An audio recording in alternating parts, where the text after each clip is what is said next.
Hey there, Matt. How's it going? It's going. It's a short week for me, and it's Friday, and I'm in a good mood, and that's, I mean, can't complain. Yeah. How about you, Steve? The way the company works that I'm at, we have these things called sprints, and they run every 3 weeks. We have a sprint on stuff that we're doing, uh, and as our devoted listeners will be aware, there has been 2 holidays in the past 2 weeks, so it was a short sprint, but the workload didn't change. So I'm ready for the weekend, as they say.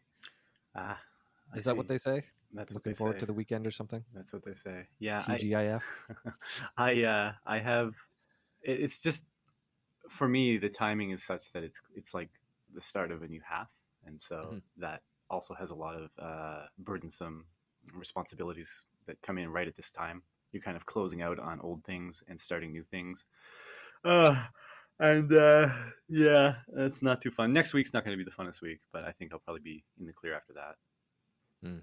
Yeah. Speaking of closing out old things and flagging in new things, are you going to buy the Nintendo Switch OLED model? Damn. I have absolutely zero reason to. So absolutely no. I mean, I have a Switch. Yeah. My wife has a Switch. Um, and Oh yeah, I forgot you guys have to. There's yeah, like literally no reason to buy more unless you really need your spawn to have their own. well, I mean, at this point, with two, I feel like it's more common for them to be using them Yeah. than us. Especially, I don't know. My daughter likes. Uh, I can't even remember the English name. Is it Animal Crossing? Hmm. And so I think most of the recent Switch time in our house has been her playing that. I do like Mario Maker too, so I do play that even now occasionally. But I definitely I don't even know who the new Switch is really targeted at. Like I guess just people who have held out all the way till now and are finally thinking, maybe I'll pick up a Switch. Like this is what's going to push them over that edge and get them to buy it. Yeah, I mean, I don't know. Maybe it's for all the competitive Fortnite players or something that Mm, want the built-in wired LAN port. I guess. I mean, I like I assume someone did some sort of business analysis, and my 30 seconds of just thinking about it is inferior to that. But it just kind of seems. I mean, I feel like the sentiment on the internet is the same, like underwhelming. Mm. I mean, I'm not the target audience for hardware upgrades. Yeah. I can't think of a single instance where I bought the base model of something and then upgraded when a newer version came out. You know what? I'm a crazy person, but I have all the different versions of the DS. Oh yeah, Yeah. Weren't there three or something? I know there were even more than that. There was let me see. I actually have that one written down on the list. So there's the DS, Yes. the DS Lite, Yes. the 3DS, the If you 3DS XL, Okay, so the if we the 2DS, the new 3DS, and the new 2DS. Okay, so you're making a liar. I have the if we call all of that the same lineage of system, then yes, I have the DS, the DS Lite, and then I have the 3DS, and I think yes, I have the 3DS XL. I do not have a 2DS. I would never buy like a downgrade for no reason, but yeah. To me, though, it was an upgrade. I hated the stereo stuff. So Uh so oh, I see, like the 3D part. yeah, Yeah, I've never held it in my hand. It didn't achieve anything for me. I haven't either. Actually, that was a I seem to recall that one being weird in that it wasn't like a clamshell design that Exactly. didn't Yeah. fold up. Yeah. You couldn't bend it. I don't know. Like, I probably wouldn't care if I'm honest. Like, that would have been fine. But since I had the 3DS, there would have been no reason to go with the 2DS unless it was like, I don't know, more ergonomic or something. But like I said, I've seen pictures. I haven't actually like played around with it. So I don't know. Yeah. Not for me. Um, Yeah, I mean, as you're aware, I used to be like crazy, like fanatical about collecting things. Like, that's really, really not the case anymore. right. But when you go back far enough to like kind of my focus of like Super Nintendo, old Nintendo, like yeah, I have each version of all of those because I'm a crazy person. But I think if it was real time, even like the money Yeah, required to rebuy the same thing for no reason is kind of pointless. yeah. Like one thing I think, at the very least, nowadays when there's uh, like pro model releases and stuff, it's a different system. Right? Like if you recall, the original Nintendo had a re-release that was actually way better. It was smaller, it would work better, it didn't like flicker out a lot. But I mean, it's the same system. There's literally no Hmm. graphics update or anything. Super Nintendo had its like second model. Genesis went through three models. Like, I don't know. If it personally tires me out when there's like a PlayStation, PlayStation Pro, whatever, Switch, Switch Pro, whatever. But I guess at least it's something and not nothing now. It's not just like a different plastic mold around the same circuit board. Yeah, yeah. I mean, it makes sense when there's like a problem that's trying to be solved. Like there was the original NES, and then there was the top loading Yeah. version, right? And like I guess they're trying to like put less stress on the connectors and stuff, and actually solve a problem. Um, I The mean, Yeah, the original NES, it actually did, it added the AV ports on the back. mhm, So it was, I would say it's not like your games are not going to look different, and there's no difference in the compatibility between games. But yeah, it did achieve something, and yeah, especially now as like a way after the fact person that wants to own the original hardware, like that's the one you want, right? Like it's significantly better. yeah, I get uh, it when it's a cost savings measure too. Like if that system is still selling, mhm, sure, make the version that costs half as much to make, and yeah. then that's the one that'll sell, and That boom. was like the PS2 Slim, I think. Yeah, It or was, even the PS1 spelt out. yeah, Yeah, yeah. No, to be fair, I guess if you look at it from that approach, it completely makes sense. Like if this new Switch is something that's made specifically for people who have not bought into the ecosystem yet, and they constantly are selling out of Switches and have to manufacture more. Like why not throw in the odd little enhancement like wired uh, internet, and if you're gonna you've got to buy new screens and new speakers and stuff all the time anyway. Like, why not use something that's a little bit better if it isn't going to really put anyone at a severe disadvantage who was an early adopter? yeah. Actually, I think that's pretty sensible. I mean, I don't know how I feel. I of course am coming at it very much from a consumer angle, Hmm. and that's I guess a bit of the angle, especially as someone who like holds on to all their old stuff. Yeah, You kind of want the best version of each. yeah, So when something new is coming out, if you either strive to be the early adopter, hmm, and then that's the version you have forever, or you buy both when the pro version comes out, or you wait yeah. for the pro version, and then they'll come out with like another pro version or something ridiculous, right? Well, it's really weird because you never know what's going to happen. Like the Yeah, PlayStation 3, the first edition was the one that was yeah, the best one because it like yep, had the ability to be backwards compatible with the PlayStation 2, and yep, they eventually got rid of that, and there's no other way to play PlayStation 2 games since, right? yeah. Is that Uh, do those still work? a lot of them do. Yeah, like my PlayStation 3 broke, and it was not that model. It was one of the whatever. I think it was actually the slim model that Hmm. did not have any backwards compatibility of any sort. Um, I have the model of the second. the big fat one without the PlayStation Yeah, 2. Yeah. yeah, and it's still working. I've played Oh, stuff on good, that fairly recently this year. good. Um, but yeah, I mean that was it's a weird thing because the companies are constantly playing these mind games of like, if you get the first one, are you going to get features that are no longer available later, or do you need to hold out and buy the pro version that's going to be essentially a better system, even though it plays the exact same games? Yeah, yeah, yeah. I don't know. Uh, I find it frustrating as a developer, to be honest. Like when I was working on an Xbox game, when the game started, I believe it was just Xbox One, yeah, and then partway through development, they released the Xbox One S and the Xbox One X, and suddenly I mean, because it was a first party game, we're like mandated that we have to make features to help show off those upgraded models. right. So it's like we're suddenly like extra concerned about like HDR and like optimizing the frame rate and stuff differently, and it's a weird experience to have to be making a game, and it's not just like a known set of hardware. It's like you have to make something for multiple versions, even though you're only targeting one platform.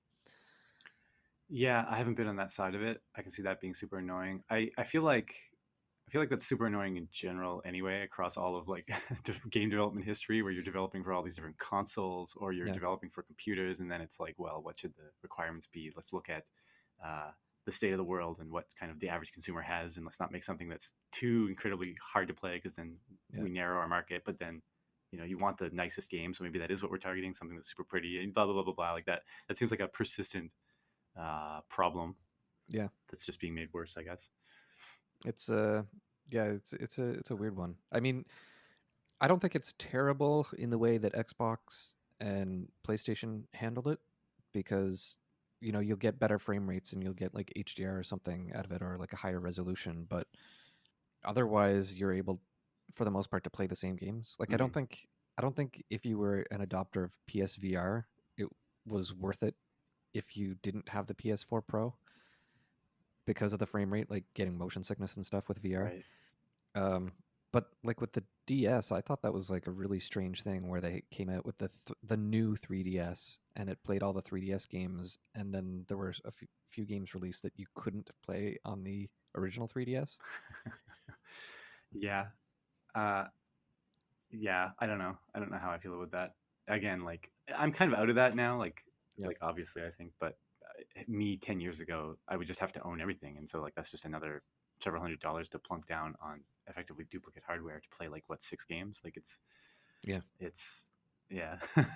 So anyone that is like that still, I feel sorry for them, but definitely, it can be a frustrating thing.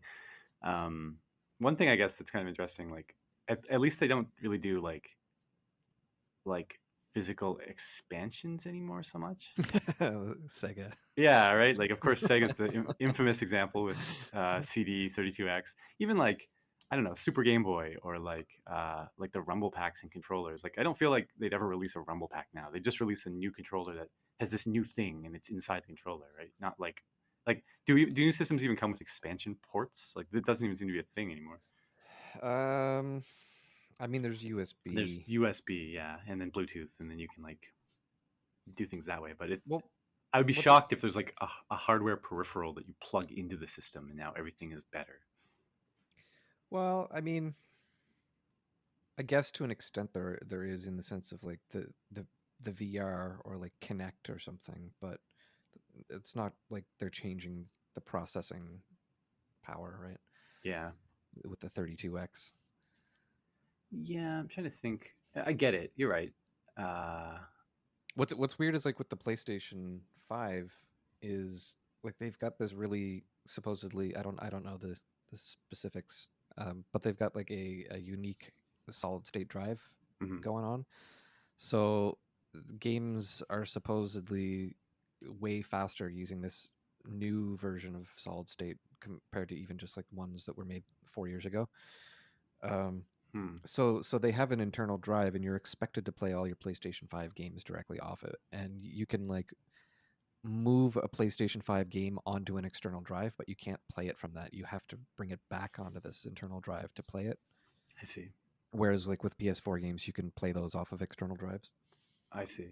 Is Um, is that one of those like 2 hours per time processes? I have no idea. I haven't bothered to buy the external drive.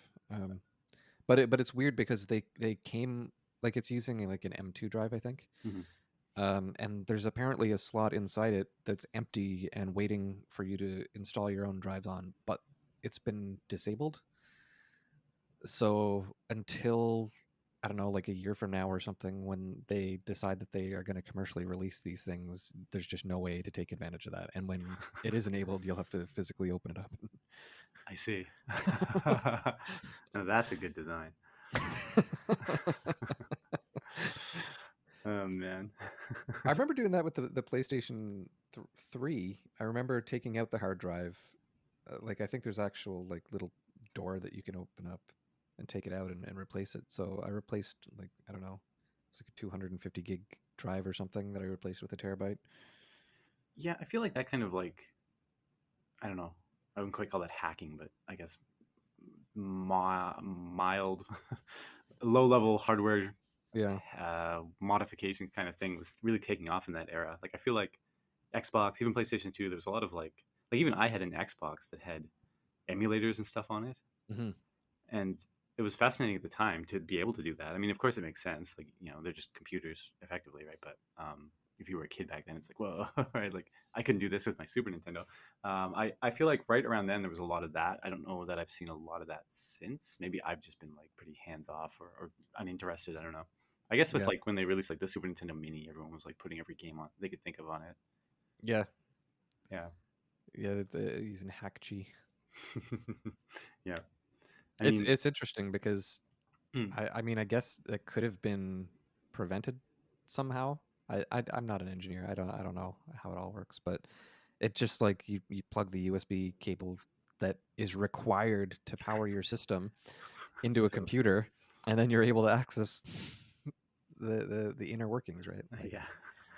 I like how I believe it didn't even come with a plug that goes in the wall, right? yeah, Yeah. like it's like the expectation is you're going to plug this into a computer. So I mean it shouldn't come as a surprise to Nintendo that people were going to hack it. Yeah. Ridiculous, ridiculous. I guess it's funny too. You can just kind of look at like back in the day, even um, so say like on the original Nintendo, there's nothing in there, right? There's no hard drive, there's no Hmm. anything, and so you can't. There's not really obviously you can't really hack it or put like a bunch of ROMs on it, and so people make flashcards. Like I have the flashcards on Yeah, the old systems. That's like the kind of the equivalent of modern like putting games on the hard drive type stuff, I guess. yeah, But it was something they were doing when the games were actually coming out, right? Like if you wanted to save your game, you saved it to the cartridge. If you wanted to like have better graphics capabilities, you ship the game with a chip on the cartridge. Like kind of putting things in the cartridge to make the game better. It's almost like the cartridge was effectively part of the computer, right? yeah, It's got some space on it. It's got some chips on it. So when it comes to like, I guess hacking those systems, you're just shipping the same thing, part of the computer, a cartridge with all this stuff on it, and that's where your emulators and whatnot are. I mean, not your emulators, but your ROMs, I guess. mm, Um, yeah, back to like the modern consoles. I don't know. I it's interesting to me that they've been talking about how consoles are going to die for years now, yeah. and because they're basically becoming computers, and then everyone has a computer anyway, and blah blah blah. But here we are, and Switch is like one of the fastest selling consoles ever. I think PlayStation 5 is doing very very well. I don't know about Xbox these days. I can't remember. I think PlayStation 5 is either very close to or is their fastest selling PlayStation. Yeah, it's kind of hard to. It's interesting when you look across, I guess, like video game history or whatever. Oh, yeah, yeah, yeah. So sorry, this is from Yeah. April. According to global market research agency NPD, Hmm. Sony's PS5 is now the fastest selling console in US history. Yeah. And this was despite the shortages, or maybe because of the shortages. Who Yeah. knows? I find it interesting because in a way you're kind of comparing apples to oranges. Hmm. Like there's more population now and there's just more general interest in video games. Yeah, That doesn't make it uh I mean that in itself is kind of the point of the statistic. But yeah, like I think I guess I just don't know like how grand an achievement that is. Like, does that really reflect like more mania for the system versus before for the people who are actually into it? Like, if you look at like even back at the PlayStation 1 era or the old Nintendo era, like those numbers, the sales numbers are being dwarfed every single console generation, and it's just the market's just yeah. bigger, right? Like I remember when I was a little kid, it really felt like Nintendo was going to take over the world, right? And Hmm. now we're looking at those numbers, and it's like okay, like I'm pretty sure PlayStation 2 sold like 3 times, maybe even 4 times as much as like the original Nintendo, at least Super Nintendo for sure. Yeah, Yeah. yeah. It's. I think we had talked about that somewhat recently about how like PlayStation 2 was still like the highest selling Yeah. console of all time. So I don't know. There's definitely some of that to be had. Where you're saying like the population is a different size now, and Yeah. it's definitely more acceptable to be a gamer now than it used to be and stuff. Uh, The marketing isn't just targeting 12-year-old males yeah, with money. Yeah. yeah. I don't know. The it's definitely weird. I was feeling that last generation because like I didn't get it in on the PS5, or sorry, I didn't 4. get in on the PS4. I did get an Xbox, and I basically used it for Netflix. Uh, I was using my PlayStation 3 as a Blu-ray player, and then my PlayStation 4 for Netflix. Yeah, so I did get a PlayStation 4, and I felt it really strongly. Like it just didn't offer me anything mhm, more than like a computer would offer. I mean, I don't know, a little bit. Like there's the tailored experience and blah blah blah, and then they have exclusive games, which is just it's their choice to make it exclusive, right? Um, yeah, I mean, I don't know. My I guess my computer doesn't have a Bluetooth card in it, so I wouldn't have been able to pair mm, the controller. But like, really, uh, I guess it sounds like PlayStation 5 has a little bit more. Like you're the person that could talk at that, but is that even the case? Like I don't know how if they just developed crazy controllers that do everything that these game console controllers Mhm. do. Is there more that the console offers? I guess if there really is hardware that's making it better, like this the solid state drive and stuff you're talking about. Yeah, like, I mean, it's weird. Like, I haven't played too many PS5 games yet. On your PS5. I've been catching up on PS4 games because I just wasn't in that generation. And Mm-hmm. like, there's been a lot like the Last Guardian and the Uncharted games and stuff that I'm catching up on.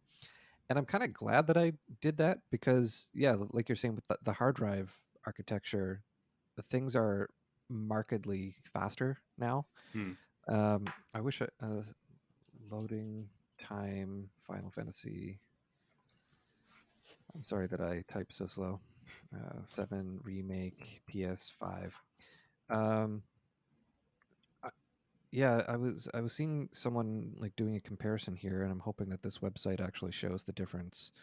Um, right, so load times are now practically instant. Like they were taking up to a minute to load on the base PS4 when you're Right. going like from the start menu into the game, and Yeah. on PS5 it's just under 3 seconds. Sounds pretty good. Like that's a pretty noticeable difference, right? Yeah. Like so it's interesting because I feel like this I'm happy that I missed that generation. Like there's so many games for me to catch up on, and now it's like I can just experience the games without that load time hindrance. Like that was the thing that I really loved on the NES and SNES, right? Is that like you didn't Power have to switch wait for the on. disc to spin up Go. and Yeah. Yep. Yep. All that bullshit started with PlayStation, right? yeah. Um, I mean, yeah, like I guess we don't need to focus on everything that's miserable about modern consoles, especially like I don't have a PS5, but it sounds like they're Mhm. doing some things that are kind of addressing a lot of these issues that have kind of crept up with modern consoles. How are updates on PS5? Um, I can't compare with the same I have no PS4. idea the words that I want. um, it's again, it's kind of like an apples to oranges thing for Mhm. me because, like with PlayStation 3, I was extremely against subscriptions for Mhm. consoles, so I never got in on the PS Pro or what's it called, PlayStation Plus Mhm. um, subscription Likewise, models. So likewise. whenever there was an update, and that was like a large part of the reason that I switched to PC gaming after the PlayStation 3 era was because like I got really sick of like you buy a game and day one you stick it in and you have to download a day one patch. Mhm. And that's assuming that you already have the latest operating system update. So it's like you turn on your system, you have to do the operating system update. Then you stick in the game and it has to download it and install the latest patch, even though you're using like a physical disk. Yep. Maybe you have to manage the hard drive space because the other games you have are already using up all your space. Yep. um, so I mean it was a huge turnoff for me, and so I started doing a lot more gaming stuff where like Steam will automatically update while your computer's running and stuff, and it's not really an issue.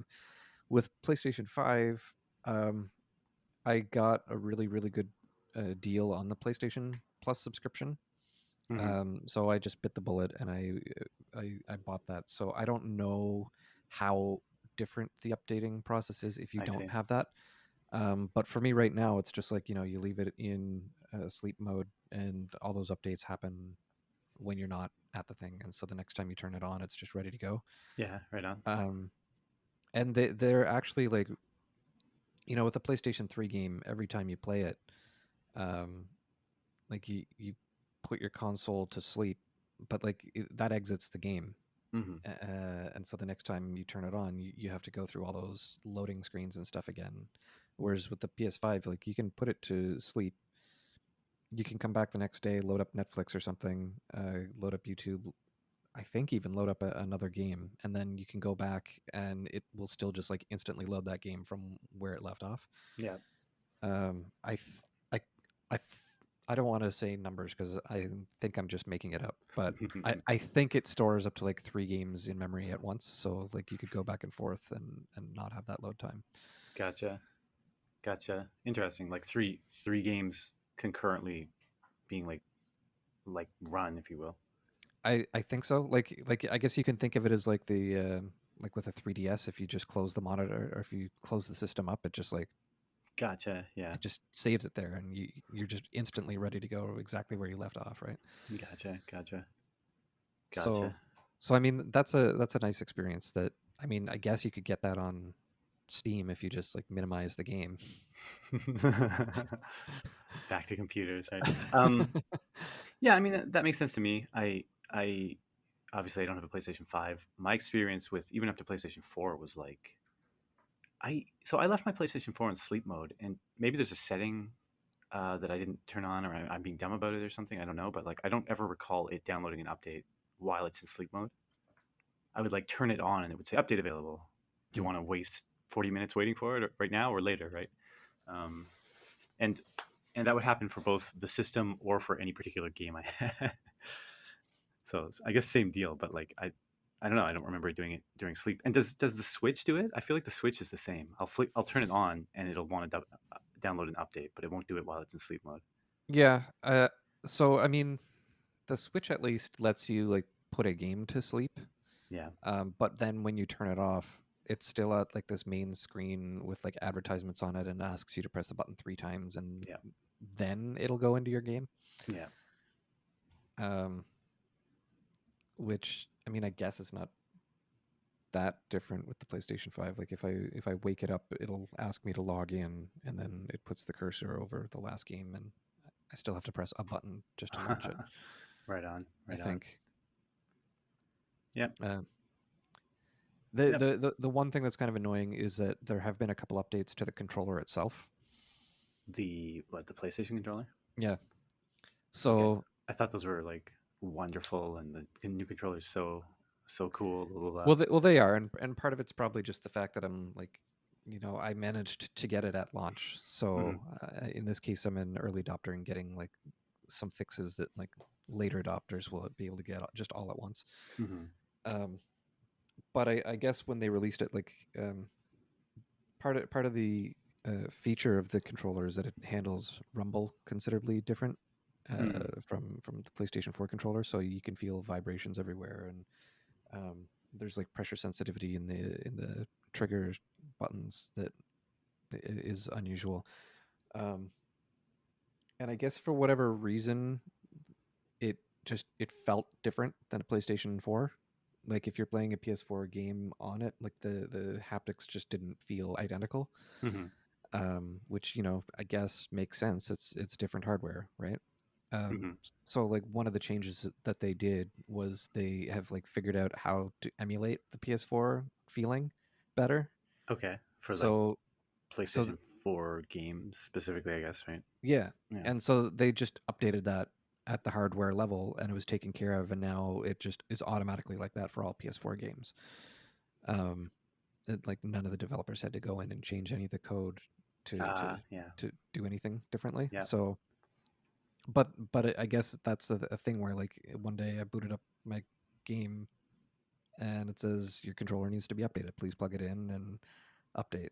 And so you have to do that for all of your controllers one at a time. Like if you've got more than one, because like you can play with 4 people at a time. I think Yeah.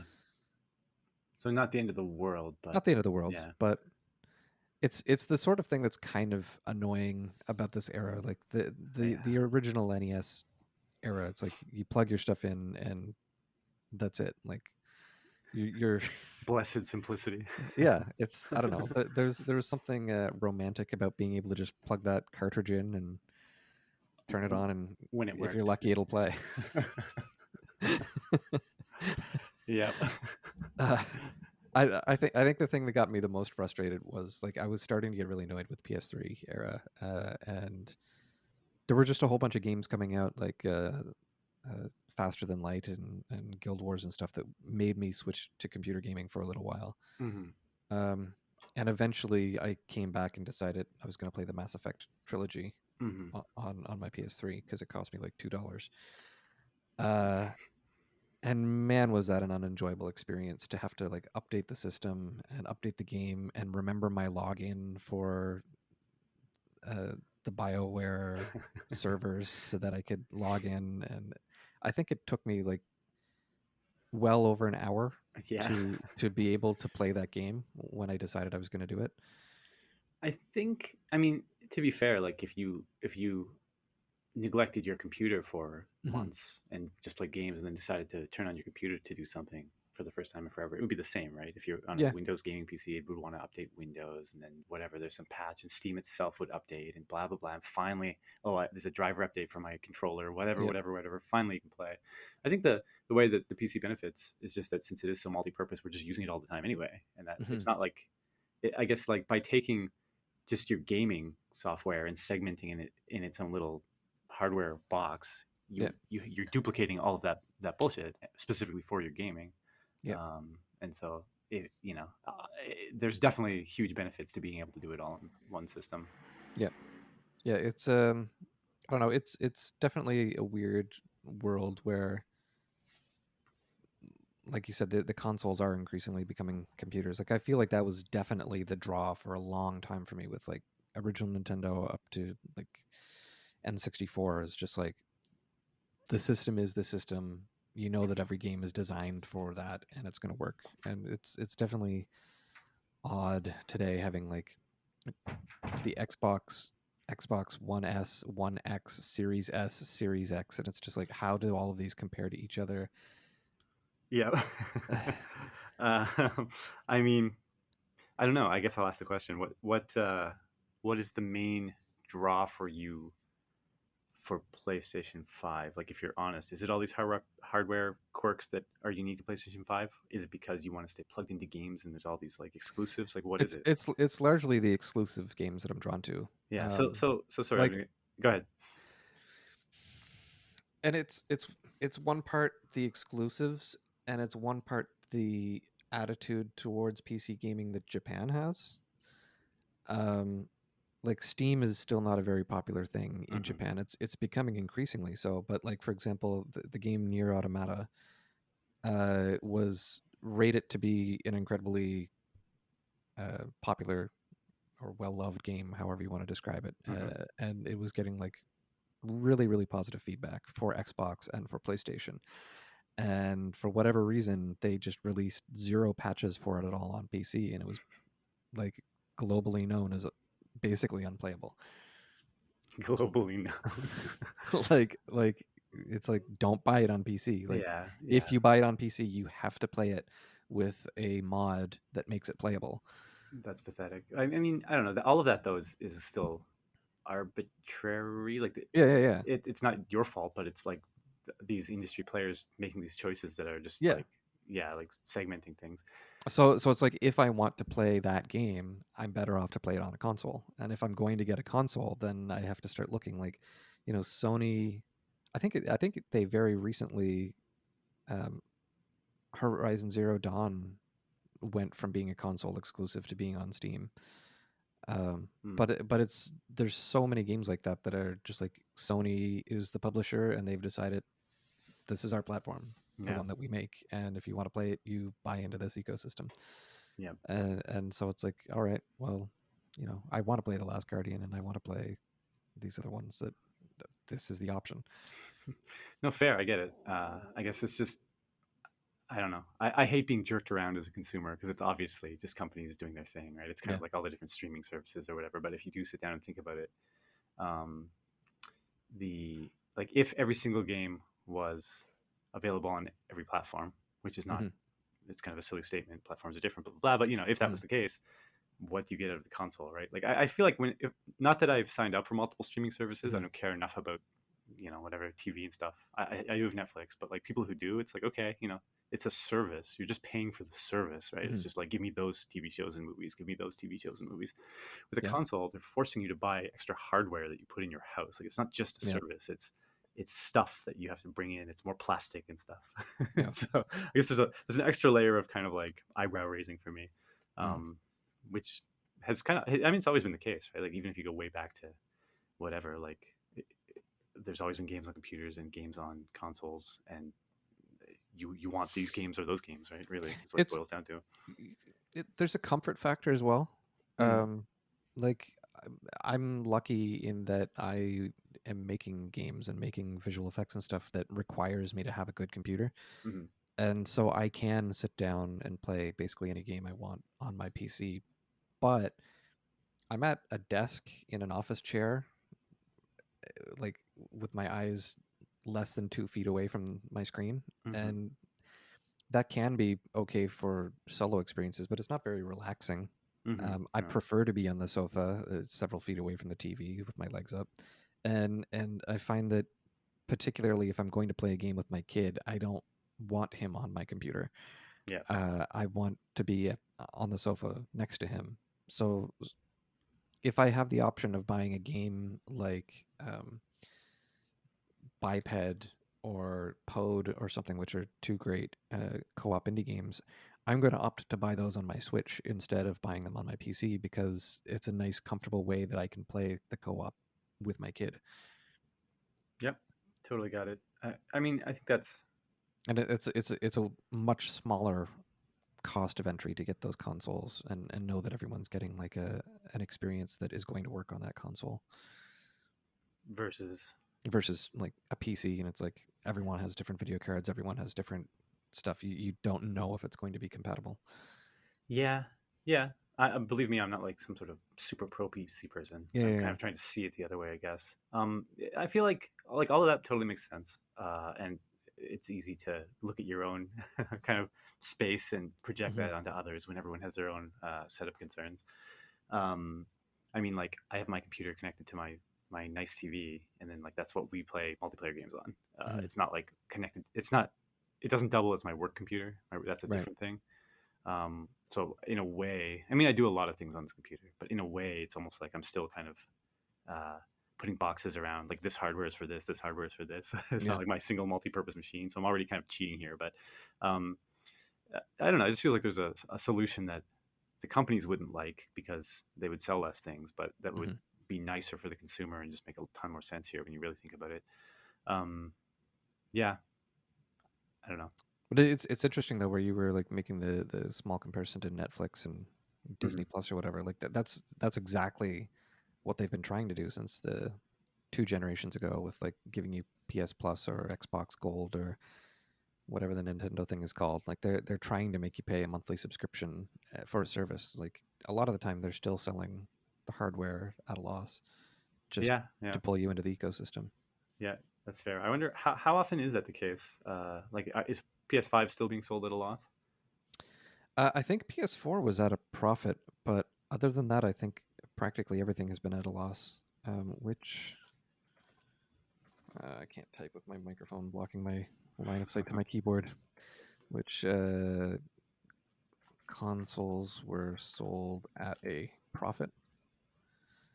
That's probably going to no. That's just giving me a list of the best-selling combo consoles. All game consoles are sold at a loss. Here's why. That's Um, yeah. I mean, we know that the very old ones were not. yeah, PlayStation 5 sold at profit. yeah. I don't know. There's an article from this year where someone says that all of them are, but they don't blanketly like do comparisons on. Yeah, I mean, I do think that's the modern reality. Um, I wonder, like, Microsoft said in May of this year that they have never made a profit selling the console. yeah, So, yep, there but you go. it makes sense, especially like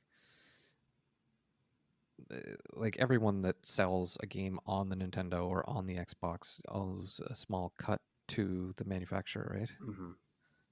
I mean, Yep, I don't honestly know if that's the case. I know it certainly was the case. I think That so. was the whole Nintendo seal of approval, right? Was Yeah, that they'd received enough money to to publish the game. yeah. I don't know. That's another interesting topic. I just don't know enough about. I mean, they made such a deal about it back in the Nintendo days. I Is it different now? I don't even know. I mean, there seems to be some sort of control. Like it's not like you can just release arbitrary, like hugely controversial whatever adult games on PlayStation. Can you? I honestly couldn't tell you. I I mean, mean, you there's you the have, approval process. yeah, there is an approval process. You have to get a dev kit in order to be able to do it, right? So, but I honestly don't know. Do they make money off those? They, They probably just sell them at I don't know. approximate value. I don't know. I know that in the past, you did have to buy your dev kits for like PS2. Yeah, Um, but I think I don't know if money changes hands over those anymore. yeah, Not only would I be under NDA if I did know, but I'm just not in the position where I know. yeah. Fair, fair, fair. I'm sure it's out there somewhere on the internet if we wanted to go digging. Yeah. Yeah, It yeah, was it's weird with the Switch because from what I understand, the Switch acts as a dev kit, like just the everyday Switch can be a dev kit, but in order to allow it, you still have to get permission from Nintendo to like enable those features. right. You have to like buy the permission or something. Yeah, I don't know. Yeah. Yep. I think kind of coming back to like modern consoles versus all the like older stuff. I guess there's still that charm of having it be like a simple experience, Hmm. right? I mean, if you're not really a technical person, you don't want to be installing drivers and like putting together a new computer with like picking the parts to get the specific game and Yeah, blah blah blah. Like you just buy the system, buy the game, press go, right? um, and yet it's still markedly different than how it was way back in the day when there was like no yeah, updates, no anything, no whatever. yeah, And so like I wouldn't make the argument that that's a better world because it's effectively just different, I guess. But like yeah, there's definitely some charm in that old style, like here's the pieces, just go type yeah, thing. Whereas consoles now kind of straddle this world between like where they used to be with the old consoles and modern computers. I don't know if I call that an annoyance, it's just different. Waiting sucks. I think yeah. waiting always sucks. I find that in games too, right? Like I'm always complaining about this with Final Fantasy IX, like load times and whatever. But like, I feel like you. I can't remember. Didn't you do like a little timing thing to and figured out exactly how long you'd waste out of a full playthrough just waiting for battles to load? like a back of the envelope calculation. Well, I think waiting for battles to load is a waste of time, but the battles themselves are a waste of time. Like Yeah. I think I'm not wasting my time when I'm playing a game and I'm making interesting choices. Like Hmm. if you're playing Into the Breach and you're looking at the board and you're thinking, okay, if I move this guy here, this will happen, and what if I put this robot here, and like all of that's interesting choices. A Yeah. Final Fantasy battle is like mash the buttons, just kill these annoying imps, whatever. I just want to keep playing the game. Come on, okay, done. Not only that, but then you're like grinding to find the right enemy to get the right item drop.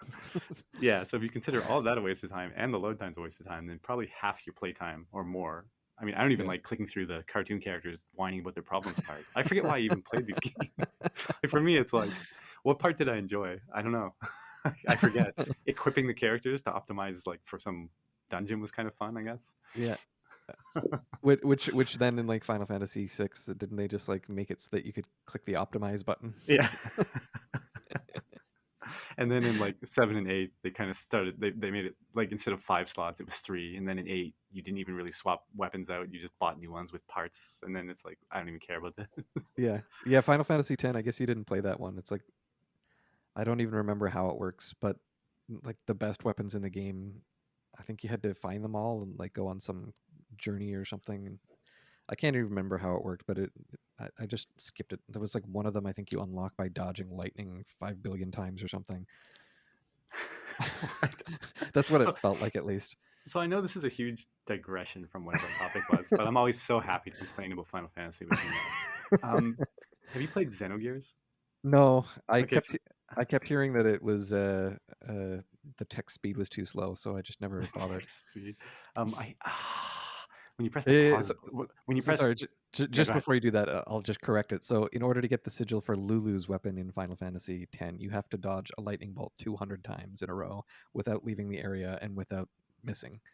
So it's just like it's like a reaction mini game that Tedium. you have to do 200 times in a row to get a weapon that like is it's so pointless. I Anyway, love minigames. I love minigames. I was gonna say, so Xenogears. I'm not gonna say good or bad things about it. I played it when it came out. I whatever. I kind of liked it, I guess. I hear the My music was mindset. good. Music was awesome. Yeah, I love the music. It was the Chrono Trigger guy. Yep. Yeah, and then there's lots of things I hated about it, like the load times, and like I hated they didn't keep like the pause menu in memory. So when you paused it, it loaded from disk to bring up the pause menu. Like, are you kidding me? Like, just imagine hitting pause and the PlayStation goes zzz, zzz, zzz, and then you get the pause screen. And it's an Yeah. RPG where like every battle like, you're pausing to heal and whatever. Oh my god. Anyway, um, whatever. But uh, I missed. There's there's probably a way out of the last dungeon or the last whatever robot labyrinth or whatever. And I just didn't find it. But I remember you get to the last dungeon and it's this enormously long dungeon, and you get to the end of the game and it's so hard. Like it's so hard. I've stuck on the final boss for like a month and a half or something. Um, just insanely difficult with my level of like armor and stuff. And I remember looking on the internet and there's like some last armor I didn't get, and it's like everyone's like, you just have to get this because it's a really hard final boss, and without this it's just really really tough. And I missed it, and it's like, okay, well, that makes sense, I guess. But I find like in the Final Fantasy games, like the 7, 8, 9, you don't need any of that. The game isn't difficult enough to warrant the need for these super crazy weapons. So Mm. it's almost like it's like trying to get every achievement just because I guess if that's fun for you, you kind of go and do it, right? Like you don't need these weapons for any reason. But if like you're one of those people that wants to like level 99 every character and put Yeah. 150 hours into the game, that's the only reason to go get it. You don't need them at all to beat the game. They're completely not even valuable. Well, I mean, you don't need them to beat the game, but they did start with. Um, I'm trying to remember when it started. I think it started in Final Fantasy V, where they had like the Omega weapons, like the super bosses that were optional. Yeah, Um, so I don't know. Like, if you want to beat the Ruby weapon in Final Fantasy VII, it's gonna. Uh, I'm it's all about optional bosses too. yeah. But they started making those like just off the charts, like Kingdom Hearts style title bananas, Hmm. in like Final Fantasy 12 and 13 and stuff. I can't remember, but it's like I remember that kind of like blew everyone's mind back in the Final Fantasy 7. There was a Ruby weapon had over a The million weapons hit and stuff. points, Yep. and then I think they topped that in, oh man, what was it? Final Fantasy 12 maybe. Boss with the most hit points. I'm looking that up. Oh yeah, so Yasmat has quote unquote well over 50 million hit points.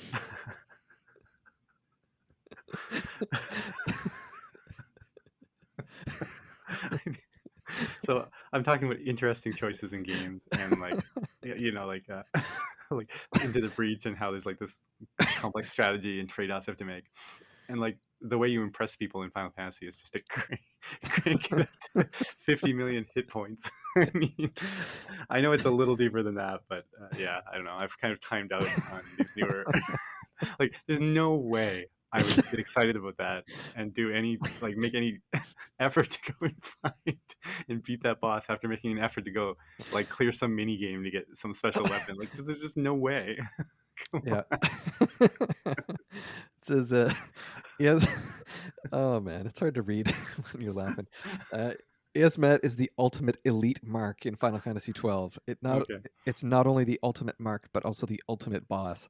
Defeating Yasmat takes at least an hour at high levels and player Fun. skill, but usually takes longer. Player skill. What is player skill? Like willingness to grind and get all the weapons you need and then choose the right things. I don't know. Yeah, whatever. Well, it's like part of the reason it's like there's weapons that you can take that break the damage limit. Like, the games are. I don't remember what it was in Final Fantasy 1. Like, could you do more than 100 damage? No, I don't remember. I think you could do pretty high. I don't know if there was a limit. There was probably like a hardware limit like of 256 or something crazy. Yeah, I mean, so I don't know. On the Super Nintendo, at least, they limited everything to 9,999, and that was like Yeah. the big thing with Knights of the Round in Final Fantasy 7 is that it did that, but like 12 times. Yeah, yeah. Um, and so I guess in Final Fantasy 10, they started letting you get items to break that limit, so that you could do more than 10,000 damage. Help chip away at that well over 50 So million. Yeah. I mean, I guess that's part of the problem. So it's like the astronomically high number of hit points is the main reason it takes so long to kill this boss, since regular attacks only break the damage limit in like the international version. Hmm. So it's like there's people, I don't know, if they had fun, that's good That's for it. them. That's If it's It's not fun. my idea of fun. I Yeah. I did really enjoy beating the weapons in Final Fantasy VII, and I think that was like one of the last games I ever played where I made the effort to do the optional bosses. I don't know. I'd have to think about it. I remember not really enjoying, not really hating or anything, but not really enjoying going and fighting the weapons in Final Fantasy VII, just because I never really found it that interesting. I guess, like Mm, especially longer battles, they just kind of tire me out. I don't know. yeah, Yeah. I don't know. I enjoyed those more than beating Final Fantasy VIII. It's like beating Final Fantasy VIII's boss just took time. Beating Final Fantasy VIII just took time. That's really it. uh, with seven, I felt like there was some interesting strategy stuff going on. Hmm. Like you know, you had this Knights of the Round thing that did like 9,999 times X damage, but if you used that, then the boss killed you instantly. Yeah. So it was like there were strategies you had to try to figure out on like how to survive, and like you started the game or you started the fight, and he would immediately take out two of your people, so you're immediately like trying to recover from that and stuff. And Yeah. I remember there was a lot of strategy involved in figuring that out compared to I don't know. I All of Final Fantasy VIII. yeah. I can complain about that game It's forever. it's I mean, I'm sure there is strategy involved with beating this Yasmat character, but I imagine it's just like such a marathon that yeah, I don't want to.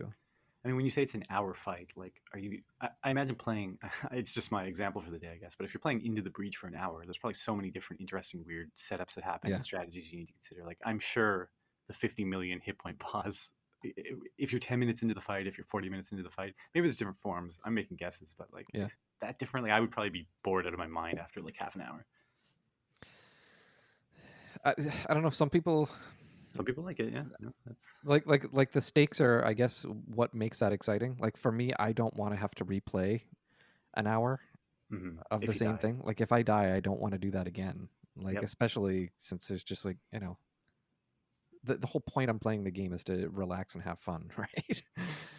um, I don't Yep. know. Some people like playing Tetris over and over for hours, and I don't really enjoy that either. But I I would say it's a different thing, but I also am going to have to run here, so I'm not going to start talking about yeah, Tetris. yeah. Um, but yeah. Anyway, Cool. that, So what are we my going to my call this one? recommendation is don't fight that boss, and also get a PlayStation 5. So are we going to this? Yeah. Are modern consoles frustrating, or are they better, or is it modern everything that's frustrating? That's the uh, question of the day. well, Or you is know, is modern everything better? modern optional bosses are worse. Modern Wait times. wait times are better. Modern having to update before you can play something is worse. Uh, I don't know. All We'll call it modern trade offs, I guess. uh, Yeah. Cool. All right. my I got to my run. the fan on my computer is louder. Okay. Yeah. Well, Put that in the description. yep. All right. Cool, man. All right. That's a wrap. Let's wrap it. Okay. Cool. Later. Cheers.